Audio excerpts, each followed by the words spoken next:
What can you see here? How's the time? Hey. A Friday afternoon in June last year. Look, you know what? This thing has changed so many times. I'm just reading what you want me to read.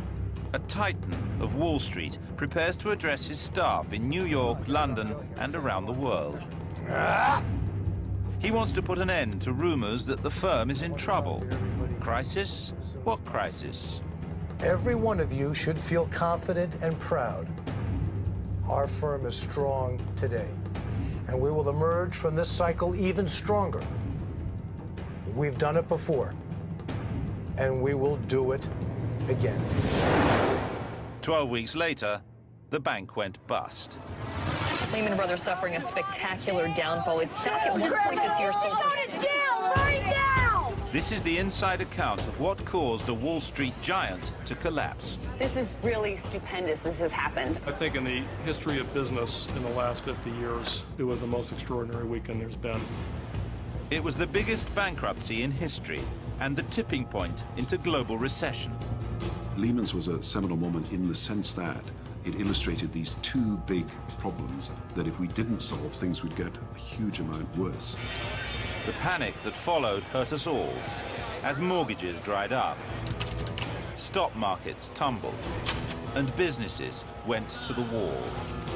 So why did one bankruptcy have such catastrophic consequences for the world?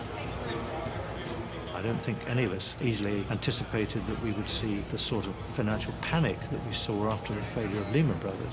So this has been an extraordinarily serious set of events. We did not have those tools coming into the crisis, and I think that was a tragic mistake for the United States and for the rest of the world.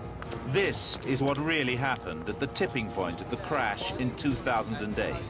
Those who were there on the inside tell the story of the weekend that changed the world. Moving along, the first insider account of Lehman Brothers' collapse hits bookstands today. Author Larry McDonald portrays former CEO Dick Fuld as an intimidator who dismissed early warnings from senior staff. McDonald says he spent 4 years as a Lehman bond trader before being laid off in March 2008. McDonald, who lives just a few blocks from what was Lehman's headquarters, shares more than just his own view. The book is based on interviews with 155 of his former colleagues. So many families have been hurt by what took place up on that 31st floor, and it should never have happened. The 31st was Dick Fuld's floor, a man McDonald claims did not fully understand the dangers of derivatives, but still, quote, wanted risk, more risk, and if necessary, bigger risks. Because that was the way to the big bucks, the multi-million-dollar bonuses. One outsider who knows Fuld says the characterization goes too far. Dick Fuld was an aggressive trader, but I don't think it was willy-nilly, all caution of the wind. Still, McDonald says he spoke to 3 senior Lehman employees who told him they warned Fuld as early as 2005 about the dangers of his strategy.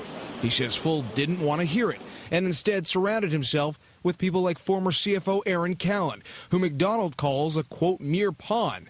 As for those who raised red flags, one by one, they were taken out to the woodshed and basically figuratively shot. And when former Treasury Secretary Hank Paulson met with Fuld in the spring of 2008 to raise his own concerns, McDonald quotes Fuld telling Paulson, "I've been in my seat a lot longer than you were ever in yours at Goldman. Don't tell me how to run my company." Now, we also spoke to former Lehman CFO Brad Hintz, who says he was let go in the late 90s for wanting to shrink the balance sheet. And Hintz says you can't blame Fuld for the collapse. Note McDonald did not contact Fuld for his book. We contacted Fuld, but he declined to comment. Meanwhile, Aaron Callan and Hank Paulson were unavailable for comment.